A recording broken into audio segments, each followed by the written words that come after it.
Buenos noches, familia. It is currently almost midnight in Dallas, Texas, and I just got done with a workout. I'm gonna make a quick video before I go to bed. I'm gonna be talking about the two biggest misconceptions in gaining strength in the world of powerlifting today.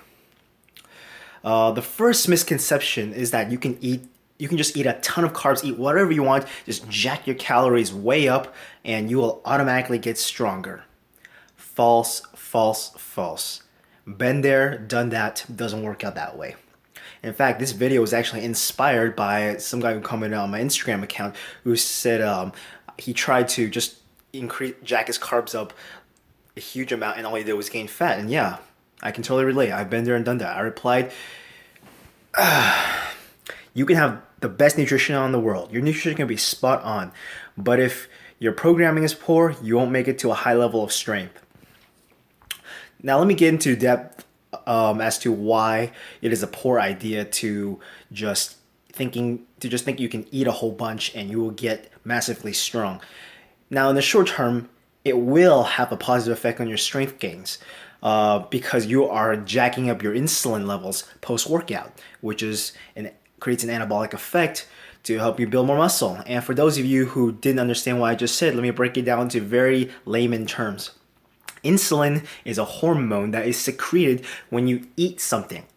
When you take a bite and you have a meal, this insulin hormone shuttles the nutrients from your bloodstream into your muscle cells.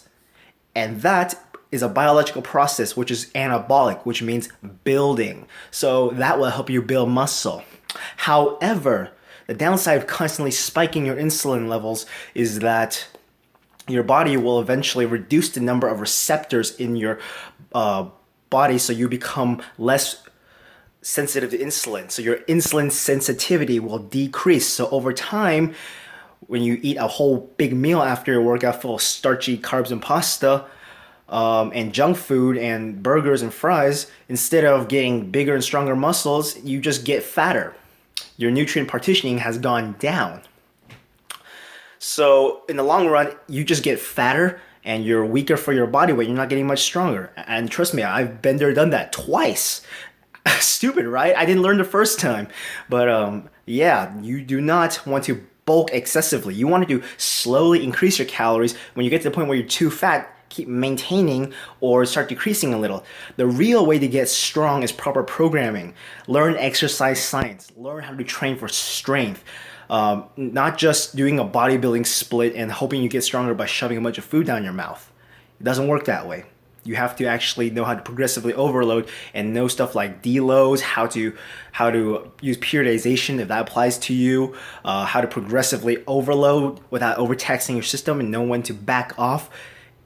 Guys, getting stronger is a very complicated process. It's not straightforward. Not every meathead can get to a 700-pound deadlift. It's a difficult process that requires a lot of thinking and a lot of research and a lot of time and a lot of trial and error. Misconception number 2.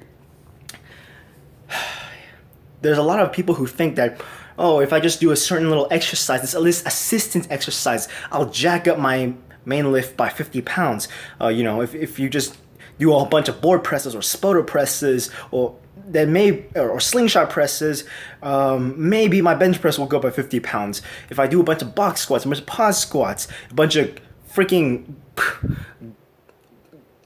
hand raises, a bunch of glute thrust, I will be able to have a big ass squat. I will be able to lock out that heavy deadlift. Well, I hate to be the bringer of bad news, but there is no such thing as a magical exercise. And I had to learn this the hard way as well. Let me give you a little story. So one of my coaches, no names included, I trained under, the first one I had, addressed my weaknesses. He said I had weak glutes, so we did a lot of glute thrusts, and yeah, I think it helped. The second one said I had a weak grip, so he had me do a lot of bottoms up carries. He had me do a ton of stuff with kettlebell swings, kettlebell farmer walks, just a lot of stuff that required a lot of grip strength. And just when I was thinking after the week ended that I was gonna make tremendous progress, out of this. He said something that just kind of popped the light bulb in my head. It just shed some light into the situation, opened my eyes. He said all this will help with your weaknesses, but in the end, it's all minutia compared to the main lifts. And at that moment, I realized that a lot of coaches like to use the addressing your weaknesses approach to attract customers, to keep them hooked for coaching. And I don't blame them. You know, it's hard to get coaching. They think that they say that there's like a certain exercise. Oh, you just got to address your weaknesses, kind of like West Side style. You're weak in here, just do this exercise, and that's the key. But what I've come to learn throughout the years is that the best way to get stronger in the main lifts is just to do the main lifts more.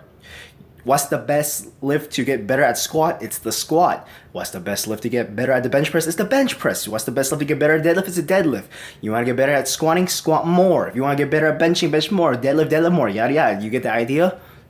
There is nothing more productive to getting stronger as to doing the actual exercise. You cannot just do some block pulls and expect that you will magically increase your deadlift by 20 pounds. It doesn't work that way.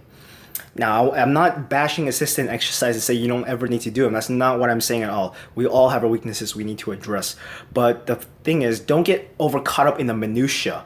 Don't major in the minors. Major in the majors. Focus on what's important. Then, if you have time, focus on your own individual weaknesses.